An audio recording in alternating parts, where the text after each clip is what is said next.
We warned you at Syracuse, and you persisted. You took advantage of us at New Canaan to drive us out. And like the dogs of Caesar you are, you followed us to Zion. And now you stand on holy ground, a temple to God's glory on earth. The only use for an animal in our temple is sacrifice. Kale wachane conserva o. You understand me, don't you? Don't you? Outman. Kunaman mad. He killed all white legs. You talk. You stop. You can no nikumpa me. Deya you.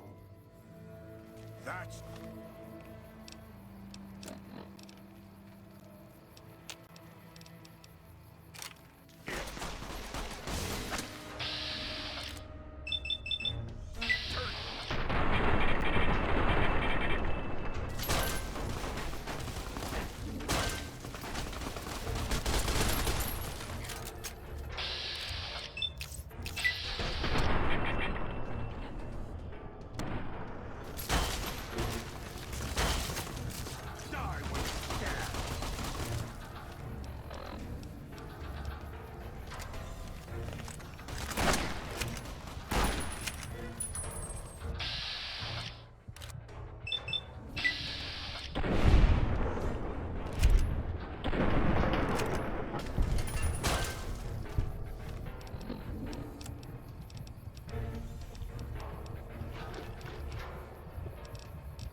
It's the same end he would have met if he had died on his knees.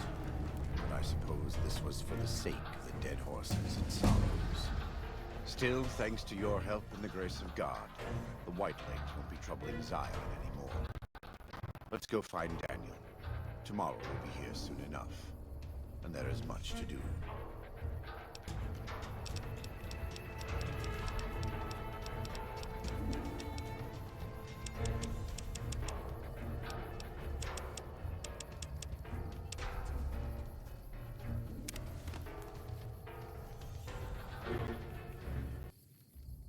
And so it was that the conflict between the New Canaanites and the Whitelegs was finally resolved.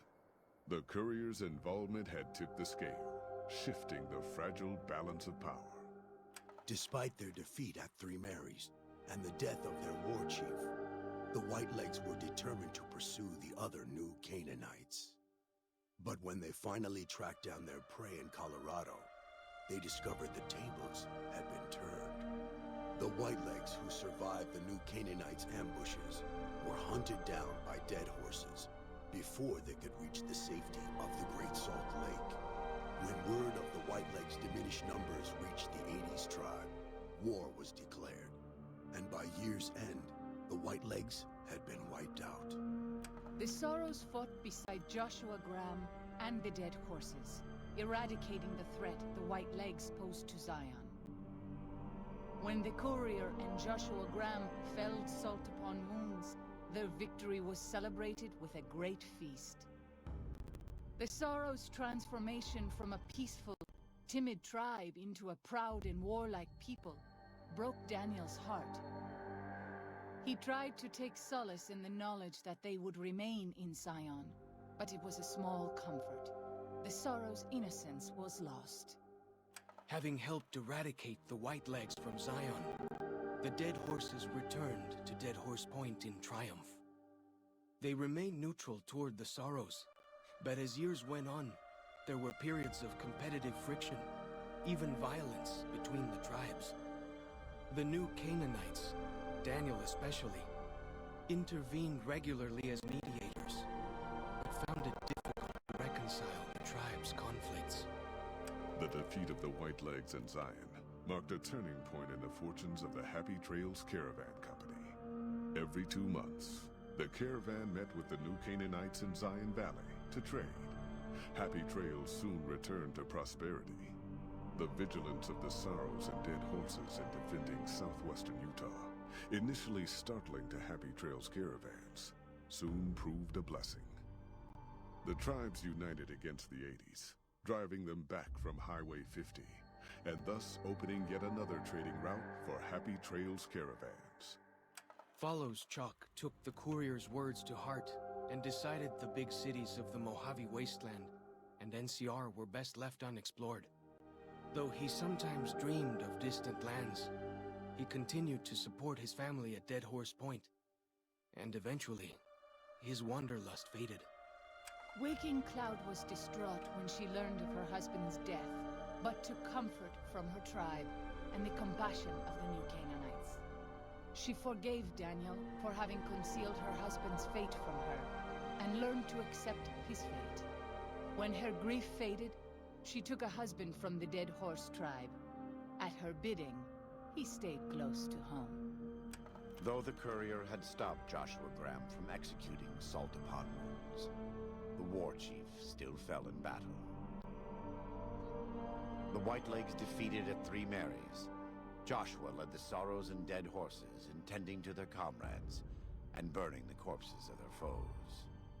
He continued to advocate militant opposition to the enemies of New Canaan, and showed little quarter to those he fought. And yet he was changed. He no longer reveled in the brutality and cruelty for which he had been known in his former life.